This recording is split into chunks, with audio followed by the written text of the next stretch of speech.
मुंबई और महाराष्ट्र की राजनीति में इन दिनों एक बार फिर से राज ठाकरे सुर्खियों में हैं।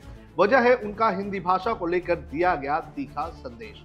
उन्होंने कहा है कि मुंबई में मराठी भाषा को प्राथमिकता दी जानी चाहिए और हर दुकान, बोर्ड और संवाद में मराठी होनी चाहिए। इसके चलते महाराष्ट्र नवनिर्माण सेना के कार्यकर्ताओं द्वारा हिंदी भाषी लोगों को धमकाने और कुछ मामलों में पीटने की घटनाएं भी सामने आ चुकी है, जो सोशल मीडिया पर काफी वायरल हो रही है। इस घटनाक्रम ने राज ठाकरे की पुरानी शैली की राजनीति, मराठी अस्मिता और क्षेत्रीय पहचान को फिर से चर्चा में ला दिया है। आज इस वीडियो में हम बात करेंगे राज ठाकरे के राजनीतिक सफर के बारे में और किस तरह से राज ठाकरे महाराष्ट्र की राजनीति में अपनी जगह बनाते हुए दिखाई दे रहे हैं। नमस्कार, आप देख रहे हैं लोकमत हिंदी। मेरा नाम है सोम कनौज।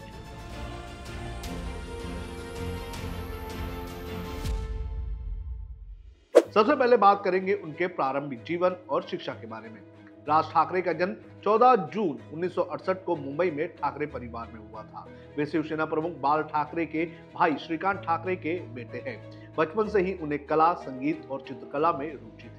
उन्होंने जे स्कूल ऑफ आर्ट्स से ग्रेजुएशन किया और बतौर कार्टूनिस्ट भी कुछ समय तक के लिए काम किया। उनके आदर्श बाल ठाकरे ही रहे, जिनसे उन्होंने नेतृत्व और संगठन कौशल को सीखा। अब बात करते हैं उनके शिवसेना में राजनीतिक सफर की। राज ठाकरे ने अपना राजनीतिक करियर शिवसेना से ही शुरू किया और युवा सेना के वो प्रमुख भी बने थे। 1990 के दशक में वे शिवसेना के आक्रामक चेहरों में गिने जाने लगे थे। उनके भाषणों की शैली और राजनीति में बाल ठाकरे की झलक दिखाई देती थी। उस दौर में नारायण राणे, छगन भुजबल और मनोहर जोशी जैसे नेता पार्टी में प्रमुख थे, लेकिन धीरे धीरे कई वरिष्ठ नेताओं में असंतोष पैदा होने लगा। भुजबल और राणे जैसे नेताओं ने पार्टी छोड़ दी। राज ठाकरे भी पार्टी में अपनी उपेक्षा को उस वक्त महसूस करने लगे थे, खासकर जब बाल ठाकरे ने उद्धव ठाकरे को अपना उत्तराधिकारी घोषित कर दिया था। राज ठाकरे के लिए ये बड़ा झटका था। उन्होंने इसे योग्यता की अनदेखी और परिवारवाद का प्रतीक माना था। शिवसेना से कैसे तोड़ा नाता, ये भी आपको बता देते हैं। 2005 में ये टकराव अपने चरम पर पहुंच गया और राज ठाकरे ने शिवसेना से इस्तीफा दे दिया। इस्तीफा देते हुए उन्होंने स्पष्ट किया कि वे बाल ठाकरे के आदर्शों से अलग नहीं हुए हैं, लेकिन अब पार्टी की दिशा बदल चुकी है। उन्होंने कहा कि शिवसेना अब बाला साहब की नहीं रही। इसके बाद उन्होंने अपने समर्थकों के साथ नई पार्टी बनाने की घोषणा भी कर दी। महाराष्ट्र नवनिर्माण सेना की स्थापना और उसका राजनीतिक सफर। 9 मार्च 2006 को राज ठाकरे ने मुंबई में महाराष्ट्र नवनिर्माण सेना की स्थापना की। पार्टी का मुख्य एजेंडा मराठी युवाओं को नौकरियों में प्राथमिकता देना, महाराष्ट्र की मराठी संस्कृति, भाषा और पहचान की रक्षा करना और बाहरी, विशेषकर उत्तर भारतीयों के प्रभाव का विरोध करना। पार्टी की शुरुआत बेहद आक्रामक और क्षेत्रीय तेवरों के साथ हुई थी। राज ठाकरे ने मुंबई और पुणे जैसे महानगरों में मराठी युवाओं को संगठित किया और जल्द ही एमएनएस एक उग्र क्षेत्रीय दल के रूप में उभर गई।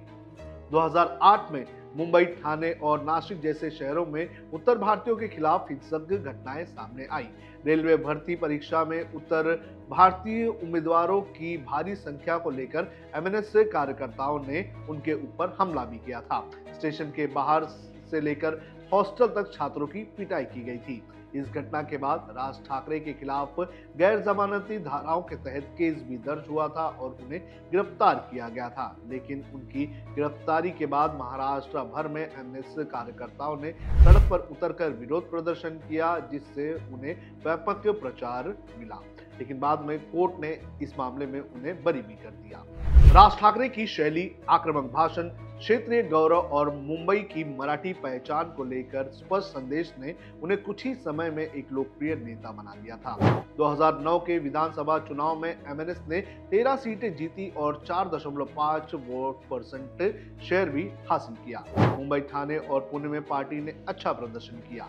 यही नहीं, इन चुनावों में एमएनएस को एक किंग मेकर के तौर पर भी देखा गया, क्योंकि शिवसेना और भाजपा के कई पारंपरिक वोट एमएनएस की तरफ चले गए थे।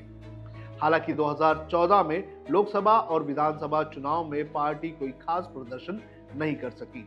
नरेंद्र मोदी की लहर में एमएनएस पूरी तरह से हाशिए पर चली गई। 2019 में भी पार्टी को कोई सफलता नहीं मिली। यहाँ तक पार्टी का वोट 1% से भी कम हो गया। इसके बाद पार्टी में कई वरिष्ठ नेताओं ने दूरी बना ली और संगठन कमजोर होने लगा। इस गिरते ग्राफ को देखते हुए राज ठाकरे ने अपनी रणनीति में बदलाव किया और हिंदुत्व की ओर उन्होंने झुकाव दिखाया। अब बात करते हैं राज ठाकरे के व्यक्तिगत जीवन और चर्चित किस्सों के बारे में। राज ठाकरे का विवाह शर्मिला ठाकरे से हुआ, जो बाल ठाकरे के एक करीबी सहयोगी की बेटी है। दोनों का एक बेटा अमित ठाकरे भी है, जिन्होंने हाल ही में चुनाव भी लड़ा था। उनके निजी जीवन से कुछ जुड़े किस्से काफी चर्चा में रहे, जैसे कि अभिनेत्री सोनाली बेंद्रे के साथ उनकी दोस्ती के किस्से और 1996 में मशहूर पॉप सिंगर माइकल जैक्सन को भारत बुलाने और मुंबई में उनका भव्य शो आयोजित करने का श्रेय भी राज ठाकरे को जाता है। ये आयोजन शिवसेना के जरिए हुआ था और मुंबई में पहली बार इतना बड़ा कोई इंटरनेशनल शो हुआ था। 2019 के बाद बदली राज ठाकरे की राजनीति और विचारधारा। 2019 के बाद एमएनएस का राजनीतिक ग्राफ काफी नीचे चला गया। पार्टी विधानसभा और लोकसभा चुनाव में कोई खास प्रदर्शन नहीं कर पाई। इसके बाद राज ठाकरे ने पार्टी की रणनीति बदलते हुए हिंदुत्व की ओर झुकाव दिखाया। उन्होंने भगवा झंडा और शिवसेना जैसी प्रतीकों को अपनाया। 2022 में उन्होंने लाउडस्पीकर विवाद खड़ा किया और कहा कि मस्जिदों से अजान लाउडस्पीकर पर नहीं बजनी चाहिए, नहीं तो एमएनएस के कार्यकर्ता हनुमान चालीसा भी बजाएंगे। इस बयान के बाद राज ठाकरे राष्ट्रीय स्तर पर फिर से चर्चा में आ गए। उन्होंने महाविकास आघाड़ी सरकार, जिसमें शिवसेना, जो कि उद्धव ठाकरे की शिवसेना, कांग्रेस और एनसीपी, इन पर भी तीखा हमला बोला और उद्धव ठाकरे को बाला साहेब की विरासत से गद्दारी करने वाला भी बताया था। वहीं दूसरी ओर भाजपा के प्रति उनका रुख नरम होता चला गया, जिससे संभावित घटना की चर्चा भी उस वक्त होने लगी थी।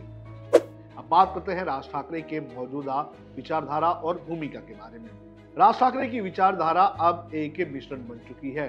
मराठी अस्मिता, हिंदुत्व और राष्ट्रवाद, वे अब सिर्फ एक क्षेत्रीय नेता नहीं बल्कि खुद को एक वैकल्पिक हिंदुत्ववादी चेहरा भी स्थापित करने में लगे हुए हैं। उनकी राजनीति में उनकी नाटकीयता, आक्रामकता और भाषण की कला प्रमुख भूमिका निभाती है। हालांकि वे अब भी चुनाव में कोई बड़ी जीत हासिल नहीं कर पाए हैं और संघर्ष कर रहे हैं, लेकिन महाराष्ट्र की राजनीति में उनकी प्रासंगिकता अभी खत्म नहीं हुई है। आपको बता दें कि राज ठाकरे एक बार फिर से चर्चा में आए हुए हैं और ये चर्चा में आने का कारण बना हुआ है उनका मराठी भाषा को लेकर आक्रामक होना। उन्होंने अपने पार्टी के कार्यकर्ताओं को खास तौर पर यह संदेश दिया है कि मराठी अस्मिता से किसी भी प्रकार से समझौता नहीं होना चाहिए और जो भी महाराष्ट्र में रहेगा उसे हिंदी नहीं बल्कि मराठी बोलनी आनी चाहिए। कुछ दिनों पहले राज ठाकरे अपने भाई उद्धव ठाकरे के साथ भी एक मंच पर दिखाई दिए थे, जिसके बाद से ही लगातार ये चर्चा होने लगी है कि क्या दोनों भाई आने वाले दिनों में जो बीएमसी के चुनाव होने हैं उन चुनाव में एक साथ आकर चुनाव लड़ सकते हैं। तो काफी कुछ चीजें बदल चुकी है और राज ठाकरे अब अलग ही रास्ते पर चलते हुए नजर आ रहे हैं। हालांकि उन्होंने जो हिंदुत्व का मुद्दा जो है वो उठाया था, उसे कहीं ना कहीं अब थोड़ा साइडलाइन कर दिया गया है और एक क्षेत्रीय मुद्दा उठाया है जो मराठी अस्मिता वाला मुद्दा है और उसी को लेकर लगातार वो राजनीति कर रहे हैं। तो आपको क्या लगता है कि क्या राज ठाकरे आने वाले बीएमसी चुनाव के लिए ये सब कर रहे हैं या फिर ये उनकी पार्टी का मुख्य एजेंडा है? आप हमें कमेंट करके जरूर बताएं।